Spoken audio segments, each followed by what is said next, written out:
그대를 듣는다. 정재찬 지연. 정재찬. 시를 잊었던 많은 사람의 마음을 흔들어 시심의 씨앗을 뿌린 정재찬 교수. 다시 시를 찾은 그대들에게 불통의 시들을 끝내고 각박한 사회와 현실을 들여다보며 서로의 목소리에 귀를 기울이고 함께 다독여 주기를 제안한다.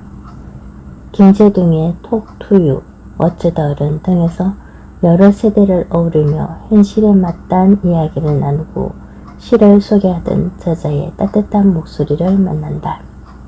서울대학교 국어교육과 및 동대학원 국어국문학과와 국어교육과를 졸업했다. 현재 한양대학교 국어교육과 교수로 재직 중이다. 지연책으로 시를 잊은 그대에게, 현대시의 인연과 논리, 문화교육의 사회학을 위하여, 문화교육의 현상과 인식, 문화교육개론 1, 공저, 문화교육 원론, 공저 등이 있다.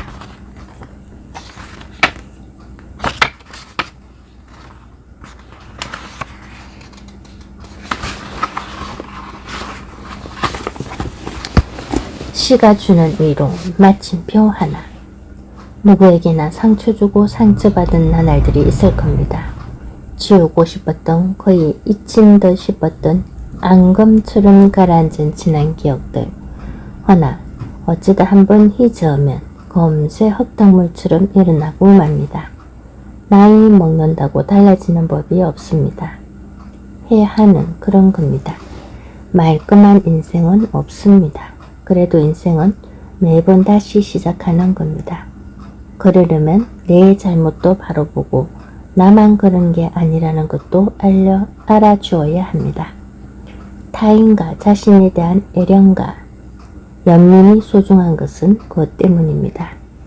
돌아 누우며 신음하는 누군가의 어깨를 내가, 아니 흐느끼는 내 어깨를 누군가 토닥여 주길 우리는 간절히 바라며 살아가지 않습니까? 위로와 소통, 그것을 시가 할 수 있다고 믿었습니다. 시인은 타인 대신 아파하고 신음하고 끙끙 앓다가 오랜 침묵을 깨고 마침내 목소리를 찾아주는 자이기 때문입니다. 그러기에 경청해야 합니다. 말한 것과 말한 것 사이, 말한 것과 말하지 않은 것 사이, 말로 하지 못한 것까지 모조리 온전히 귀 기울여 들어주어야 하는 것입니다. 그렇게 시가 우리를 듣고 우리가 시를 듣습니다. 그리고 그렇게 시와 주고받은 살뜰한 이야기들을 모아 새로 책을 펴냅니다. 시를 통한 몽상은 경쾌합니다. 미지의 세계를 찾아 발산하고 부유하는 자유가 거기에 있습니다. 시를 통한 묵상은 심오합니다. 그것은 수렴하고 몰입하는 힘이 있어 내면을 간주하는 데 제격입니다. 하지만 시가 탈 속의 무릉도원은 아닙니다. 시를 잊지 않는 것이 아무리 소중하더라도 시에 빠져 세상을 잊어서는 안 되는 것. 시를 통해 현실의 맹목으로부터 벗어나는 것은 중요하지만 현재와 불화하지 않도록 거저 추억과 감상에만 머물러서는 안 된다는 것. 시가 적셔놓은 우리의 눈은 바람이 말려줄 터인즉 그렇게 맑아진 눈으로 다시 시와 세상을 바라보아야 하리라는 것. 부족하나마 이 책에는 그런 생각들을 조금 녹여보고자 했습니다. 물론 내게 그런 자격이 있는지에 관해서는 여전히 대묻곤합니다. 다행히 이번에도 위로는 시에게서 옵니다. 어쩌면 우리는 마침표 하나 찍기 위해 사는지 모른다.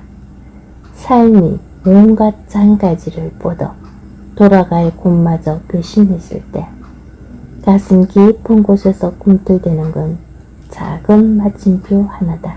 그렇지. 마침표 하나면 되는데 지금껏 뭘 바라고 주저앉고 또 울었을까. 소멸이 아니라 소멸마저 태우는 마침표 하나.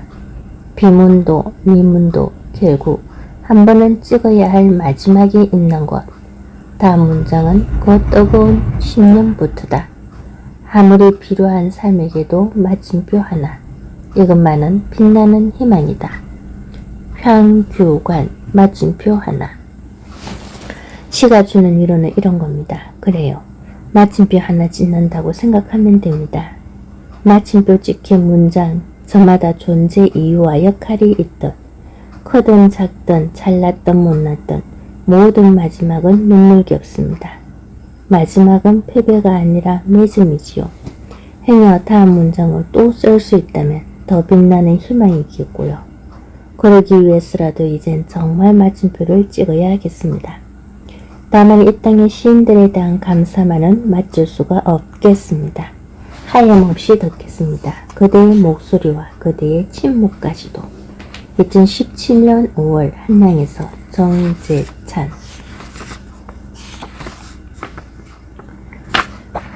두근두근 그 설렘과 떨림, 운명이 가슴을 두드리는 소리.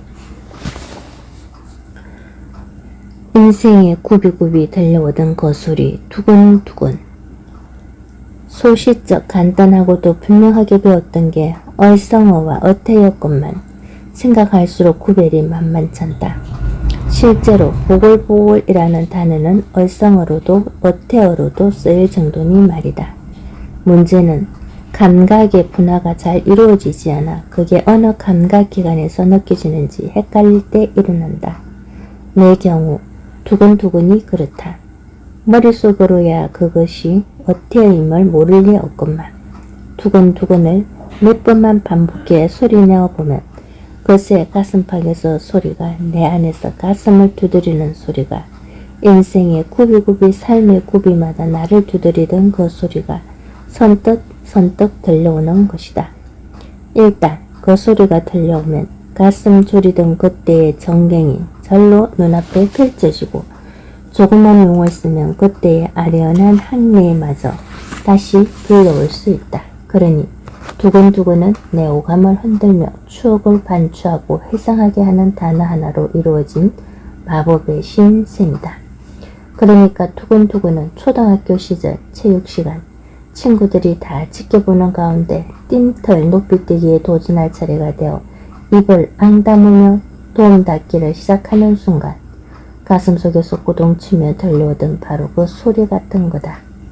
평소에 잘 넣던 4단 앞에서는 들리지 않다가 5단 앞에서는 어김없이 다가오던 그 소리, 5단을 넘고 나면 6단 앞에서도 또다시 들려오던 그 소리 말이다. 무사히 띵틀을 넘고 난 뒤 매트를 밟고 서서 가슴과 두 팔을 한껏 펼칠 때의 그 쾌감에 대한 기대와 설렘이 넘지 못했을 때의 좌절과 창피에 대한 불안감 맞부딪히며 내듯 그 소리 두근두근 불안 없는 설렘, 설렘 없는 불안은 그런 소리를 만들어내지 못한다. 인생의 장애물은 불안의 원천이자 쾌감의 디딤돌이 되곤 한다. 제비뽑기나 신체검사, 입학이나 취직, 원하든 원하지 않든 넘어야 했던, 그래서 넘기도 하고 넘어지기도 했던 인생의 띵틀은 많기도 참 많았다. 그리고 그때마다 두근두근 떨어야 했다. 그래도 젊은 땐 실패할 가능성이 높아 보여도 고생 뒤 성공이 줄 보상과 그 기쁨과 쾌감을 기대하며 과감히 도전할 수 있었다. 기대가 크면 실망과 상처도 크게 마련이지만 그렇다고 멈추면 청춘이 아니다. 그래서 도전하는 것이다. 도저히 불가능해 보이는 저 첫사랑의 말이다. 첫사랑, 햇솜 같은 마음 다 퍼부어준. 흔들리는 나뭇가지에 꽃 한 번 피우려고 눈은 얼마나 많은 도전을 멈추지 않았으랴. 싸그락싸그락 두드려 보았겠지. 난 부분 춤추었겠지. 미끄러지고 미끄러지기를 수백 번. 바람 한 자락 불면 휙 날아갈 사랑을 위하여 햇솜 같은 마음을 다 퍼부어준 다음에야 마침내 피어낸 저 황홀 보아라. 봄이면 가지는 그 한 번 된 자리에 세상에서 가장 아름다운 상처를 터뜨린다. 고재종 첫사랑. 제 아래 흔들리는 나뭇가지를 향해 눈송이는 하늘 한복판에서부터 도움 닫기를 한다. 빗나가기 일수다. 스치는 정도로는 안 된다. 착지까지 완벽하게 단단히 붙어야 한다. 실로 무모한 도전인데 눈은 포기하지 않는다. 싸그락 싸그락 두드려도 보고 남부분 춤도 춰보고 미끄러지고 미끄러지길 수백 번 그 수백 번의 두근거림을 겪고 나서야 마침내 눈은 눈물나게 아름다운 눈꽃이 된다. 아, 황홀한 첫사랑이여.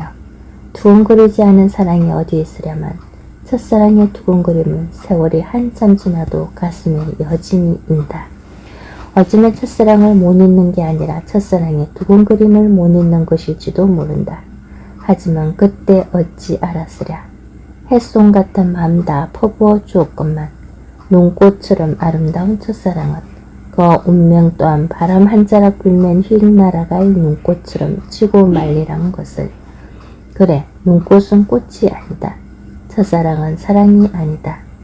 꽃은 봄에 피어야 하듯 사랑도 그렇다. 허나 눈꽃이 겨울 나무 가지를 감싸야 꽃눈이 맺히고 그래야 마침내 그 자리에 봄꽃이 피어나듯이 첫사랑의 아름다운 상처가 지나야 속내 깊이 물오른 진실한 사랑의 결실을 맺게 되는 법이다.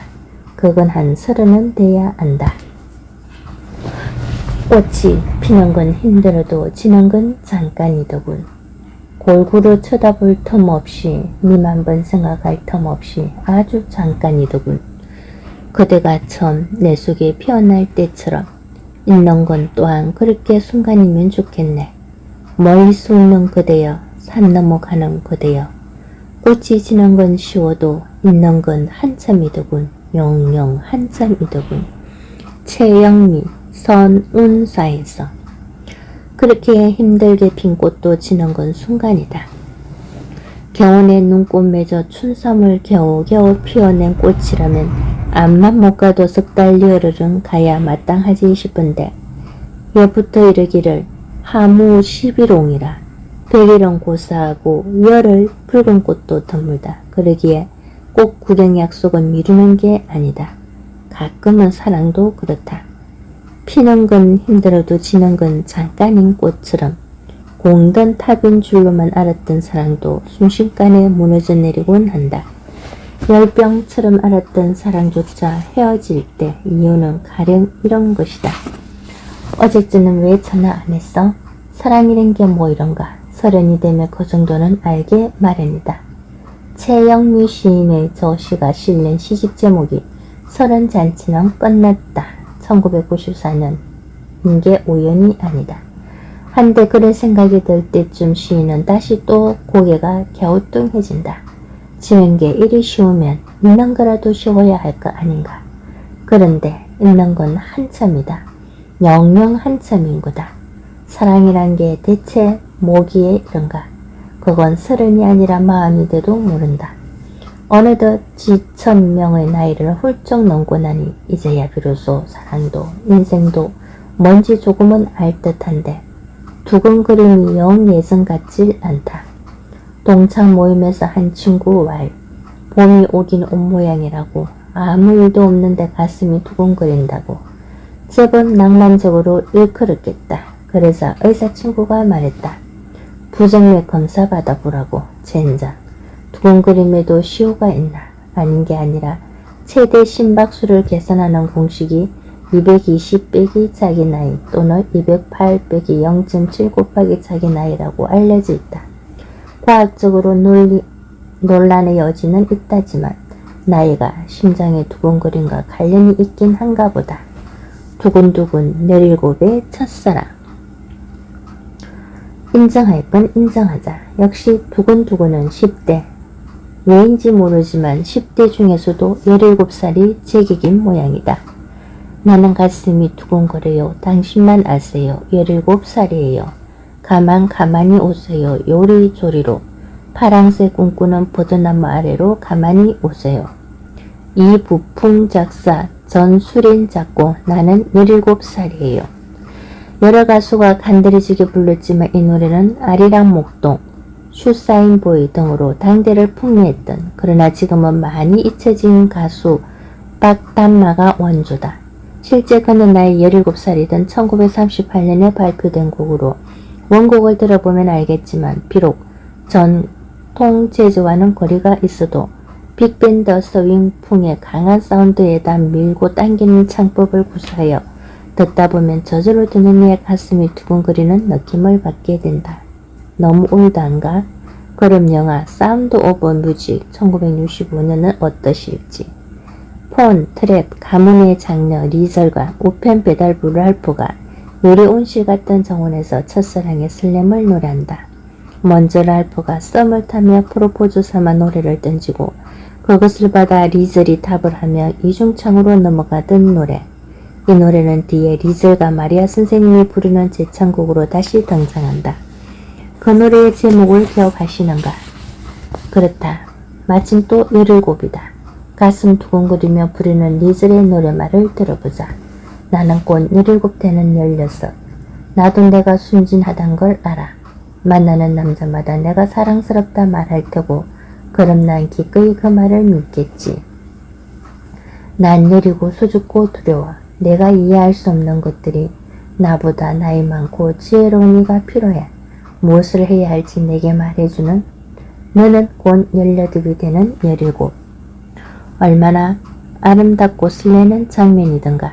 춤과 노래 뒤 마침내 두 사람의 첫 입맞춤이 이루어지는 그 장면을 놓고 바라보며 나이 17도 저렇게 꿈꾸었다. 내가 기댈 사람은 너야. 영화 사운드 오브 뮤직 중에서 얼마나 아름답고 설레는 장면이었던가. 춤과 노래 뒤 마침내 두 사람의 첫 입맞춤이 이루어지는 그 장면을 넉넉고 바라보며 나의 17도 저렇게 꿈꾸다가 깨었다가 그러다가 그만 어른이 되어버리지 않았던가. 그래, 17이 뭘 알겠는가. 아니 18인들 뭘 할 줄 알겠는가. 그러니까 좋은 거다. 만약 두근거리고 행복한 거다. 한 사람을 사랑하면 덩달아 세상이 온통 아름답게 보이던 그날들은 부모가 된 17, 죽음을 앞둔 17. 그러나 그 좋은 17 나이에 부모가 되거나 18을 앞두고 세상을 떠나야 한다면 어떨까? 김애란의 소설 두근두근 내 인생 2011년 17살에 자식을 낳고 34살이 된 부모와 부모가 자신을 낳던 17살이 되었으나 조로정으로 죽음을 앞둔 아들의 이야기를 담고 있다. 아이 같은 부모, 그래도 역시 부모다운 부모와 어른 같은 자식, 그래도 역시 자식다운 자식의 슬프도록 아름다운 이야기가 슬프기보다는 아름답게 그려진 작품이다. 이 소설은 동명의 영화로도 제작되었다. 이 특이한 스토리가 주는 감동에 주목하고자 한다면 스토리텔링에 충실한 이 멜로 드라마 풍의 영화를 봐도 무방하다. 무려 송혜교와 강동원까지 등장해 고등학생부터 30대 부부 역까지 맡아 예른하니 말이다. 하지만 이 원작 소설의 참맛은 위트 넘치는 경쾌한 문장과 문체에 있다. 두근두근 내 인생에서 두근두근하는 장면은 크게 3번 나온다. 하나는 역시 아들 아름이가 첫사랑을 겪는 대목이다. 병상에서 미지의 상대와 이메일을 주고받으며 이상한 가슴의 동계를 느끼는 것이다. 짧은 생이지만 태어나자마자 늙기 시작한 환자에겐 첫사랑마저도 낯선 정상처럼 다가온다. 제가 혈압이 오를 때 심장이 막 아파지고 어지럽고 그러다 메석거리면서 토할 것 같아지거든요. 길에서 소화전 붙들고 한참 꿇어앉아 있은 적도 있고 근데 그때랑 비슷한 상태가 되더라고요.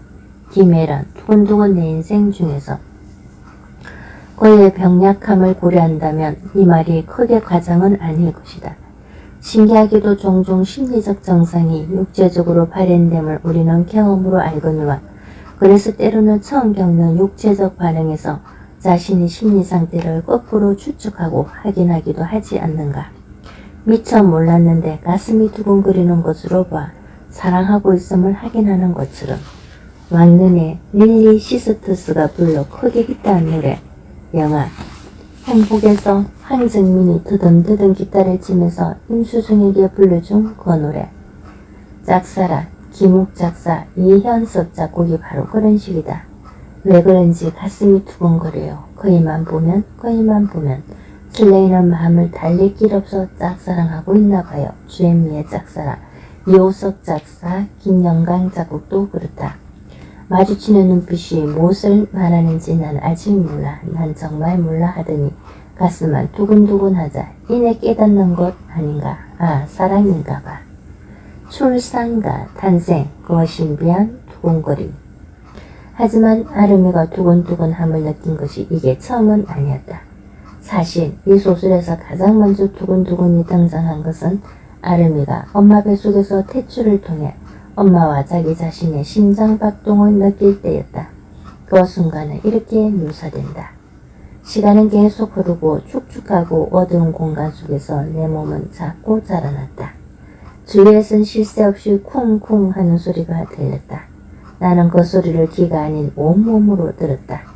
그리고 지하 벙커에서 모수 부호 해독에 열중하는 병사처럼 내 주위를 감싸는 그 떨림의 실제를 파악하려 애썼다.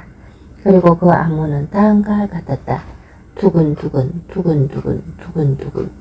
김애란 두근두근 내 인생 중에서. 두근두근은 그가 채주로 들은 귀가 아닌 온몸으로 들은 소리였다. 떨림이고 암호였다. 이 리듬과 비트가 전하는 메시지를 전달받으며 세포들이 자라나고 간이 부풀고 콩밭이 여물며 뼈가 돋아났다. 그리고는 꿈속에서 어머니가 꾸는 꿈과 만나 이렇게 대화를 나눈다. 나 자꾸 가슴이 떨려요. 가슴이 아프도록 뛰어요. 숨이 넘어갈 것 같은데 이러다 죽을 것만 같은데 도무지 멈출 수가 없어요. 아가야, 네? 나도 그래. 가슴이 자꾸 뛰어. 가슴이 저리도록 뛰는데 멈출 수가 없어. 긴밀한 두근두근 내 인생 중에서. 아이를 태중에 품고 출산을 기다리는 엄마의 가슴만큼 두근거리는 것이 세상에 또 있을까? 기억난다. 20해 전의 4월이었다. 아내의 상고는 길었다. 아침부터 대기실에서 기다렸건만 나보다 늦게 온 이들도 하나둘 빠져나가는데 날이 저물도록 아내는 소식이 없었다. 미역국 가족 매니 시간이 다가왔는데 간호사가 화급하게 매니를 연기한다. 출산이 임박한 산모가 있다는 것이다. 덜컥 아내임을 직감했다. 무심하게도 나는 고작 반나절 기다려놓고 지쳐 있었다. 얼마나 미안하고 얼마나 두려웠던지 그때부터 나는 평생 가장 절박한 기도를 오직 아내의 건강만을 염려하는 기도를 바치기 시작했다. 얼마쯤 흘렀을까? 간호사가 보호자인 나를 불러 아들을 순산했다는 복된 소식을 전해준다. 내 아들이 태어났다니. 아, 그 묘한 기분이라니. 정신을 수습하다가 그의 암 선고를 받으신 아버지가 떠올랐다. 이렇게 전화로 당신의 막내 손자가 태어났노라고 전하는데 눈물이 솟구쳤다. 한 생명이 오고 한 생명이 간다. 그러나 그것도 잠시.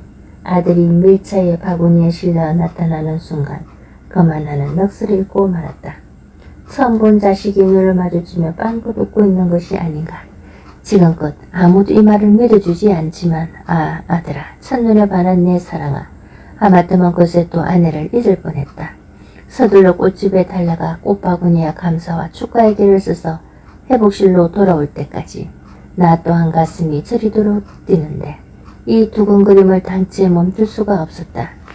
30대 중반에도 이렇듯 철없는 남편, 준비 안 된 아비였는데 17 부모는 어땠을까?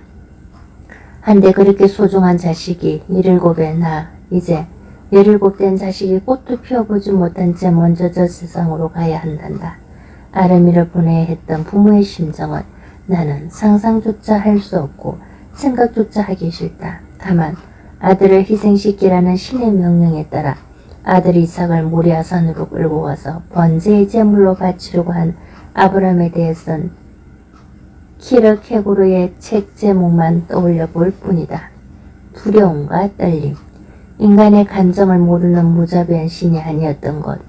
두려움과 떨림을 누구보다 잘 아시는 신이었다는 것. 그러니 그런 신이 당신 자식을 내어줄 때 그것 또한 두렵고 떨렸으리라는 것. 이것이 내겐 위안이 된다.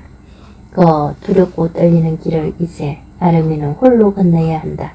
바로 그때 아름이는 아주 오래전 탯줄로 만난 어머니의 두근거림을 다시 만나게 된다. 이번엔 아버지다. 먼 길 떠나가는 아들을 힘껏 안아주는 아버지. 가슴께로 펄떡이는 아버지의 심장박동이 아름이에게 전해진 것이다. 우리는 말없이 서로의 파동 안에 머물렀다. 그 자장급 맨 나중에 버려지는 동신머니 토성주의의 고리처럼 우리를 오목하게 감쌌다. 아주 오래전 어머니의 뱃속에서 만난 그런 박자를 누군가와 온전하게 합쳐지는 느낌을 다시는 경험할 수 없을 줄 알았는데 그것과 비슷한 느낌을 줄 수 있는 방법 하나를 필수 알아낸 기분이었다. 그건 누군가를 힘껏 안아 서로의 박동을 느낄 만큼 심장을 가까이 포개는 거였다. 순간 눈물이 날 것 같았지만 나는 아버지를 아는 팔에 힘을 주었다. 기밀한 두근두근 내 인생 중에서 사랑은 두 개의 심장을 가까이 포개는 것. 사랑이란 두 개의 심장을 가까이 포개는 거다. 두근거리며 안았을 때, 안긴 고의 두근거리는 심장이 느껴질 때 우리의 심장은 더 두근거리게 된다. 둘의 가슴이 하나로 합쳐지면서 엄청난 파동이 일어나는 것이다. 그 파동 후 13억 광년 떨어진 곳에서 블랙홀 한 쌍이 합쳐져 생겨난 중력파와 다름없다. 어린 시절 우주적 존재인 우리 모두는 부모와 자식이라는 기적적인 우연으로 만나 우주의 소리와 같은 심장박동을 나누며 지냈다. 부모의 품은 전적인 평화로움과 완전한 고요수 우주와 같았다. 아름이는 그 신비한 평안 속에 머물며 행복해한다. 이제 다만 죽음이라는 블랙홀을 지나 이 우주에서 다른 우주로 넘어갈 뿐이다. 이처럼 두근두근 내 인생의 아름이는 세상에 태어날 때, 세상 속 사랑에 빠졌을 때, 그리고 세상을 떠날 때 두근거림을 느끼며 그 모든 두려움과 떨림을 이겨낸다. 이제야 이해가 간다. 왜 이 소설 제목이 두근두근 내 첫사랑이나 두근두근 내 청춘이 아니라 두근두근 내 인생인지를. 인생의 생로병사 모두가 새로운 다음 세상을 향한 기대와 불안으로 설렘과 떨림으로 두근거리는 일이라는 것을 그런저 띵털 뛰던 아이적부터 17 지나 첫사랑하고 30 지나 결혼하고 아이를 낳고 부정명이 두려운 50이 넘은 지금까지 아니 죽는 그 순간까지도 설렘과 떨림 이 아름다운 두근거림을 나는 잃지 않으련다. 일찍이 베토벤은 교향곡 제5번 시단조 제1악장 첫머리의 동기에 대해 운명은 이렇게 문을 두드린다 라고 했다지 않은가. 두근거림이란 내 가슴속에서 운명이 두드리는 소리가 아니던가.